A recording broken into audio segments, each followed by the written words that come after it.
네, 저는 글을 쓰고 옮기는 일을 하는 신유진이라고 합니다.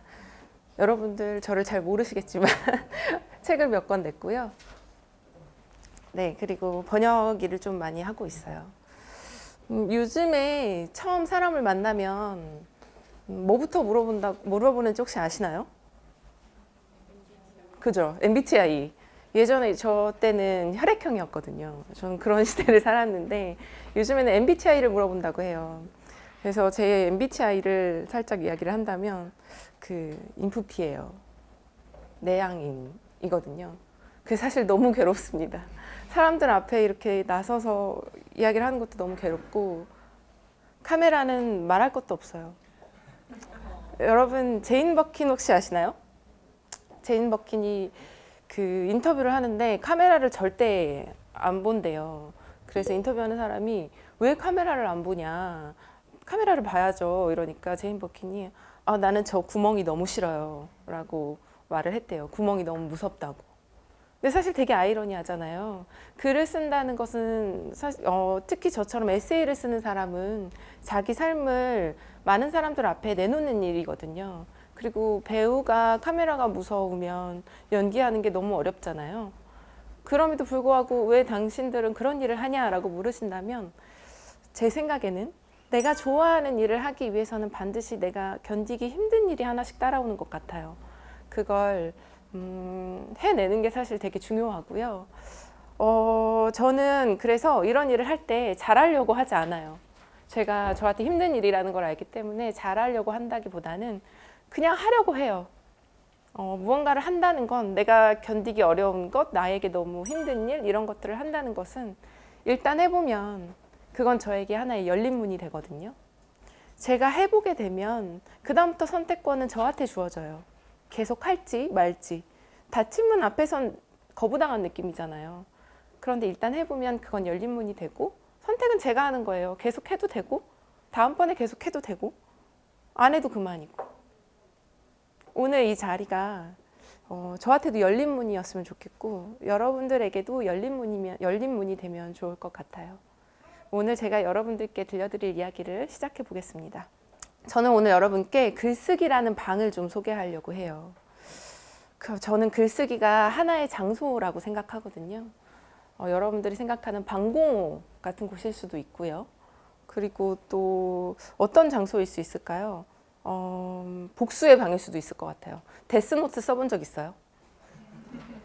데스노트를 쓰는 순간 거기서 복수의 방이 탄생하죠.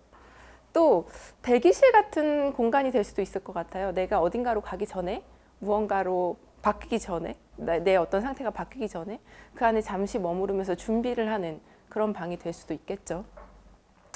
그런데 이렇게 글쓰기가 하나의 방이라고 생각하는 작가가 또 있었어요. 바로 버지니아 울프라는 작가인데요. 버지니아 울프는 글쓰기를 등불을 들고 어두운 방을 걷는 것이라고 표현을 했어요. 저는 이 표현이 글쓰기를 잘 상징해주는 표현이라고 생각을 하거든요. 우리 모두 각자 내 안에 어두운 방이 있는 거예요. 그런데 글쓰기를 통해서 그 어두운 방으로 등불을 하나 들고 내려가는 거죠. 내가 완성하는 문장, 내가 고르는 단어 하나하나가 여러분들의 어두운 방을 비춰주는 거예요. 여러분들이 이 방을 잘 알고 있다고 생각하지만 사실 여러분들이 알고 있는 건 그냥 어두운 뿐이에요. 등불을 비춘 순간 하나씩 하나씩 드러나는 것들이 있습니다. 예를 들면 어떤 것들이 있을까요? 어두운 방이 있다고 합시다. 뭐가 나타날까요? 추억, 뭐 이런 게 있겠죠. 방 안에 추억이 있을 수 있겠죠. 그리고 아무에게도 말하지 못한 비밀 같은 것들도 있을 수 있겠죠. 여러분들은 등불을 들고 글쓰기를 통해서 그 어두운 방 안으로 들어가서 그동안 한 번도 보지 못했던 풍경들을 하나씩 살펴보게 되는 거예요. 내가 내 안의 풍경을 잘 이해해야 그 풍경에 무엇이 필요한지 알 수 있겠죠. 내 안의 풍경이 너무 삭막하다면 그 삭막함을 상쇄해주기 위한 무언가가 필요하다는 것도 알게 되겠고요. 그래서 사실은 저는 이 글쓰기란 등불을 들고 사물을 밝히며 어두운 방을 걷는 것이라는 버지니아 울프의 표현을 참 좋아해요. 그리고 실제로 글을 쓸 때 그런 상상을 해봐요. 눈을 감고 내 안에 어두운 방에 내가 내려가는 상상을 하는 거죠. 그 안에 이야깃거리들이 분명히 있거든요. 근데 저는 이 과정이 작가 지망생이나 혹은 작가들에게만 유익한 말이라고 생각하지 않아요. 그 무언가를 준비하는 사람들, 또 무언가를 하고 싶은 사람들, 그리고 내가 어떤 사람인지 잘 모르겠는 사람들, 나를 더 알고 싶은 사람들, 이 모든 사람들에게 꼭 필요한 일이라고 생각하거든요. 글쓰기는 일기도 될 수 있고요. 여러분들이 SNS에 올리는 짧은 글이 또 될 수도 있어요. 그런 글들을 통해서 그냥 나의 겉을 표현하는 것이 아니라 나는 이런 사람이야 보이고 싶은 모습을 표현하는 게 아니라 여러분 안에 가장 어두운 방에 한번 내려가 보시라고 권해드리고 싶어요. 상상해 보세요. 매일 밤마다 자기 전에 나의 가장 어두운 방이 무엇인지 상상해 보세요.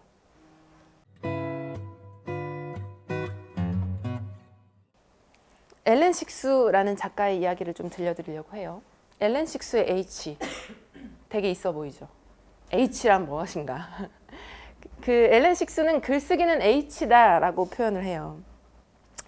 H는 그 식수의 설명을 빌리자면 I와 I를 잇고 있죠. I는 하나의 언어이고요. 또 다른 I는 다른 언어입니다. 글쓰기는 두 언어를 잇는 행위라고 말합니다. 제 말이 아니라 앨런 식수의 말이에요. 하나의 언어는 무엇이고 다른 하나의 언어는 무엇일까?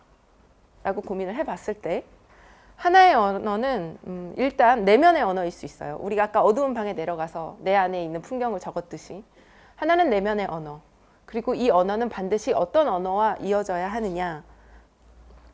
바로 외면의 언어와 이어져야 해요. 또 다른 표현으로 빌리자면 일상의 언어와 그리고 진실의 언어가 연결이 되어야 하고요. 그리고 지극히 사적인 언어와 공적인 언어가 연결이 되어야 해요. 그래서 일기장에 그냥 내가 끄적거린 글은 글쓰기라고 우리가 사람들 앞에 내놓을 수 있는 글쓰기라고 할 수 없는 것이 나의 내적인 언어는 거기에 있지만 공적인 언어하고 연결되지 않았기 때문이에요.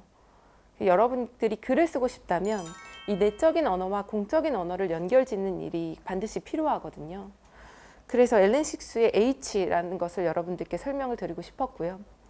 또 H에 대해서 조금 더 이야기를 해보자면 H는 모양이 사다리 모양을 하고 있죠. 사다리의 윤곽이죠. 여러분들은 보통 사다리 하면 어디 올라갈 때 사용하시죠. 높은 곳에 있는 무언가 올라갈 때. 보통 사다리를 상상하면 그렇잖아요. 앨런 식수의 H는 내려가는 사다리입니다.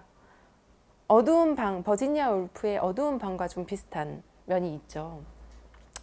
그 H, 이 사다리를 타고 내려가는 거예요. 어디로 내려가냐?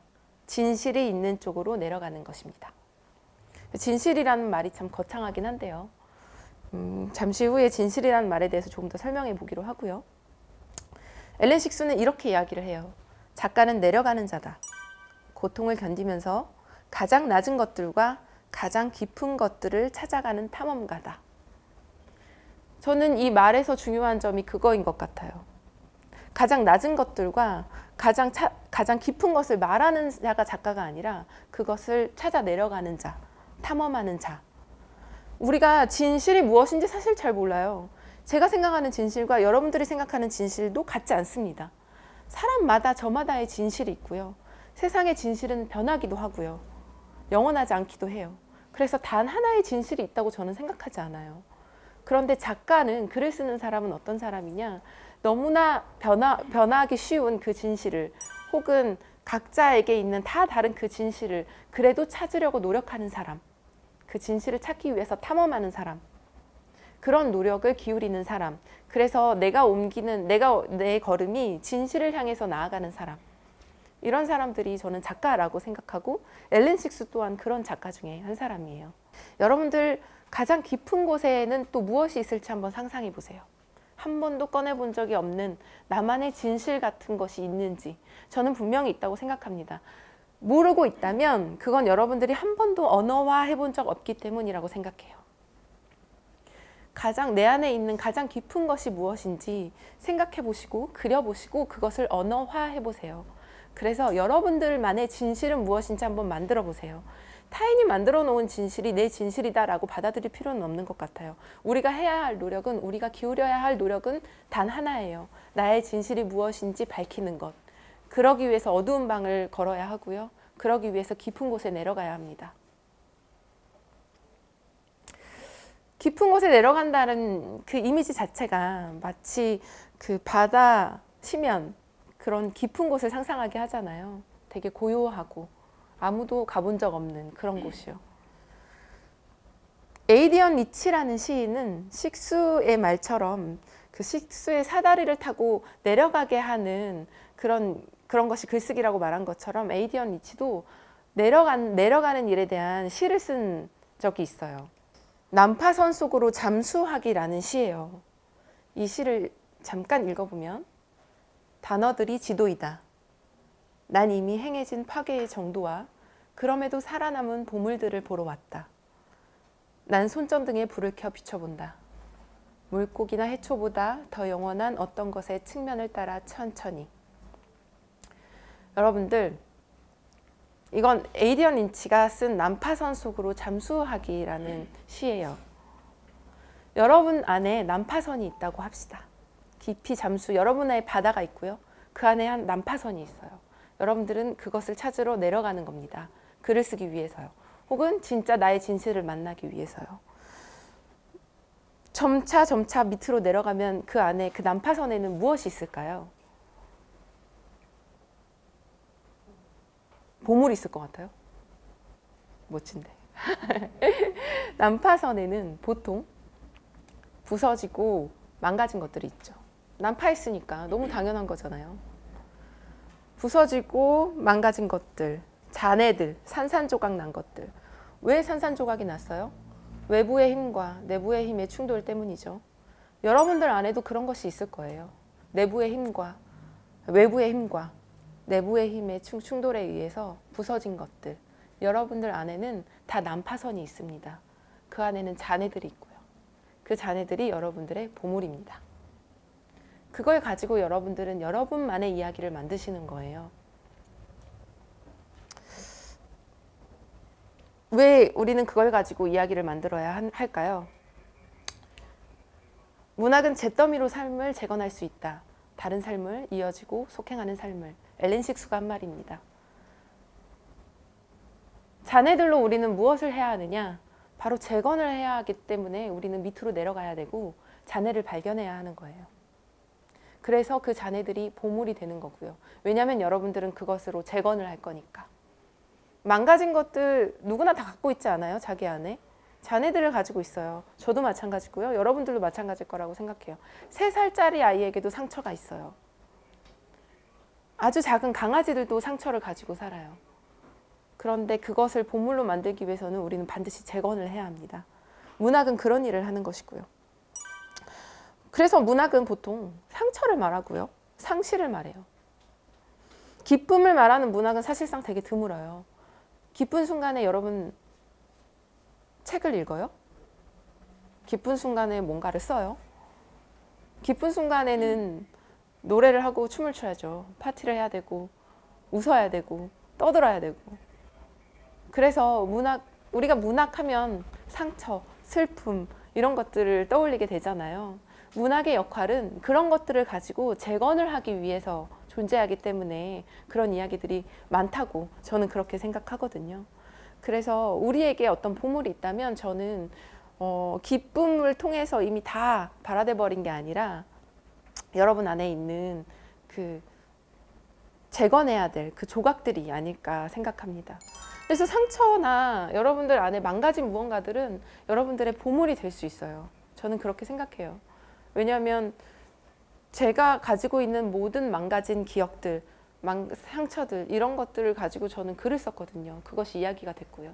그리고 그게 지금 여러분들 앞에서 이야기하게 하는 동력이 되었고요.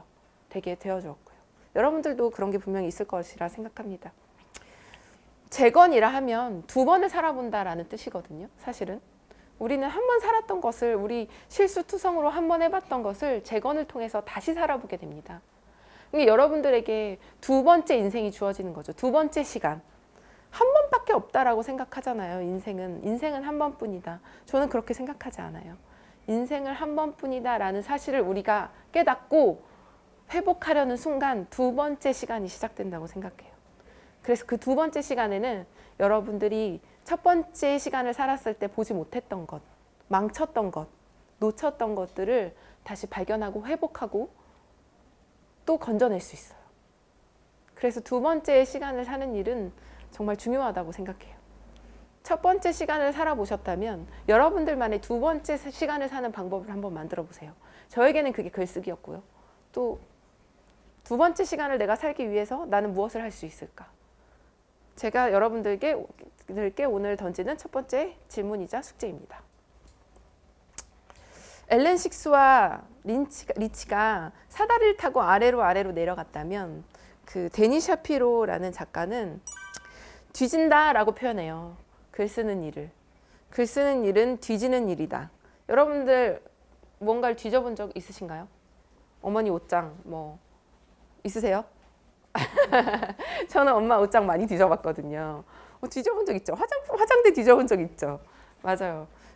어렸을 때 엄마 옷장 뒤져가지고 막 스카프 꺼내서 스카프도 해보고 엄마 화장대 뒤져서 립스틱도 발라보고 다 그런 일을 한 번씩은 해보잖아요. 그런데 그때 우리는 무엇을 찾기 위해서 그렇게 뒤졌을까 생각을 해보면 저는 아주 어렸을 때 우리 모두 다 탐정이었던 것 같아요. 뭔가 궁금하고 알고 싶고 그래서 어떤 단서들을 찾는 거죠. 근거들을 찾고요. 그런데 무엇을 향한 단서와 근거냐라고 생각해보면 어른의 세계가 궁금했기 때문에 어른의 세계를 맛보기 위해서 어른의 세계로 가기 위해서 우리가 그렇게 탐정처럼 뒤지고 찾았다고 생각하는데 글쓰기에 있어서 사실 가장 중요한 자질이 탐정이거든요. 뒤지고 그리고 막 집요하게 알려고 노력하고 호기심, 집요함, 발견하는데 필요한 것은 또 이면을 들여다보는 것. 이런 일들을 하는 게 글을 쓰는 사람인데 그 어렸을 때 우리가 탐정 놀이를 했던 것과 비슷하게 글쓰기도 그렇습니다. 사실은. 여러분들은 여러분들의 삶을 뒤지셔야 하고요. 또 호기심 가득한 눈으로 바라보셔야 하고요. 발견해야 되고요. 그리고 이 이면에는 무엇이 있는지 살펴봐야 해요. 그게 작가가 되기 위한 훈련이기도 하고요. 여러분들의 삶을 그 뒤지는 탐정이 되기 위한 일이기도 해요. 아, 내 삶 안에는 무엇이 있을까? 뒤져보세요, 한번. 그냥 무관심한 눈으로 여러분들의 삶을 그냥 놔두지 마시고 방치하지 마시고 나는 나의 삶을 뒤지는 탐정이 될 거야 하는 마음으로 한번 뒤져보세요. 거기에 어떤 보물이 나오는지, 나는 무엇을 발견해야 하는지. 저는 글을 쓰면서 제 삶을 뒤지기 시작했거든요. 아주 호기심 넘치는 눈으로 그런 마음으로 뒤지고 그 의미가 무엇인지 막 생각해보고 그랬어요. 그러니까 이야기들이 찾아오더라고요. 그래서 글을 쓰게 될 수 있었고요.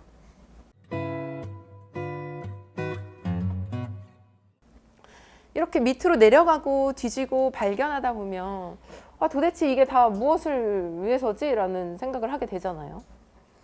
저의 경우는 내가 이렇게 해서 뭘 해야 이런 이유가 무엇인가? 쓰려고 하는 것인데 글을 쓰기 위한 것인데 그런데 나는 왜 글을 쓰는가? 라는 질문이 찾아오게 되더라고요. 그래서 조앤 디디온의 나는 왜 쓰는가? 라는 문장을 찾아봤어요. 조앤 디디온이라는 작가는 나는 전적으로 내가 무엇을 생각하고 있는지, 무엇을 보고 있는지, 무엇을 이해하는지, 그리고 그것이 내게 무엇을 의미하는지 알아보기 위해 글을 씁니다. 내가 원하는 것과 두려워하는 것 말입니다. 라고 말했습니다. 우리는 작가가 뭔가를 잘 알고 있기 때문에 글을 쓴다고 생각하잖아요. 그렇지 않아요. 첫 문장부터 작가는 사실 잘 모릅니다. 내가 무슨 이야기를 할지 잘 몰라요. 다만 끌리는 대로 이끌려가는 거예요. 이끌려가다 보면 하나씩 발견하게 돼요. 엄마 화장대 서랍을 뒤졌던 것처럼 내가 무엇을 생각하고 있는지를 알게 돼요. 글을 쓰면서. 내가 무엇을 생각하고 있는지 알아서 쓰는 게 아니에요. 글을 쓰면서 내가 무엇을 생각하고 있는지 알게 되고요. 내가 무엇을 보고 있는지도 알게 돼요. 우리 여러분 매일 무언가를 보고 있지만 정작 하루가 지나고 나면 여러분들에게 남는 게 무엇인지 여쭤보면 잘 생각 안 나잖아요. 진짜 보지 않았기 때문이에요. 내가 정말 무언가를 보면 여러분들이 바라보는 그것은 분명히 여러분들에게 말을 걸게 됩니다. 그때부터 이야기가 시작되고요. 내가 무엇을, 그리고 여러분들이 본 것이 무엇을 의미하는지 이런 것들을 알기 위해서 사실은 글을 써요. 조앤 디디오는 그렇습니다. 저도 마찬가지고요. 그런데 글을 왜 쓰냐라는 질문은 사실 글을 쓰면서부터 진짜 많이 받았어요. 그래서 그 질문이 저에게는 숙제처럼 됐거든요. 항상 생각해요. 나는 왜 쓰는가에 대해서. 처음에는 제가 글을 쓰게 된 것은 처음에는 제 안에 있는 말이 너무 가득했기 때문에 그걸 쏟아내기 위해서 글을 썼고요. 그 다음에는 하지 못한 말들이 너무 많아서 글을 썼어요. 그리고 그 다음에는 마감 때문에 글을 썼어요. 근데 요즘에는 좀 다른 마음이 좀 생기더라고요. 제 안에 다정한 시선을 갖기 위해서 글을 쓰고 싶어요. 올가 투카르추크의 다정한 서술자라는 글에서 발췌한 건데요. 다정함이란 대상을 의인화해서 바라보고 그와 감정을 공유하고 그에게서 끊임없이 나와 닮은 점을 찾아낼 줄 아는 기술이다. 가장 겸손한 사랑의 유형인 다정함은 나와 관계를 맺고 있는 모든 대상을 인격화하여 그 대상의 목소리를 부여하고 마음껏 표현될 수 있는 공간과 시간을 선사한다. 이렇게 이야기를 했습니다. 저는 누구나 자기 안에 어떤 서술자가 존재한다고 생각을 하거든요. 올가 토카르추크의 말처럼. 그 서술자는 어떤 역할을 하냐면요. 여러분들이 어떤 창작 행위를 할 때 그걸 무의식이라고 말하는 사람들도 있고요. 또 어떤 사람은 그분이 오셨다라고 표현을 해서 그분이기도 해요. 내가 계산하지 않았는데, 미리 생각하지 않았는데 어떤 것이 번뜩 떠오르기도 하고 내가 의도하지 않았는데 뭔가가 보이기도 하고 그게 나에게 말을 걸기도 하고 그렇잖아요. 그걸 올가 토카르추크는 다정한 서술자, 내 안에 어떤 서술자라고 표현을 했어요. 그래서 올가 토카르추크는 자기 자신이 글을 쓰는 게 아니라 내 안에 서술자가 글을 쓴다라는 표현을 해요.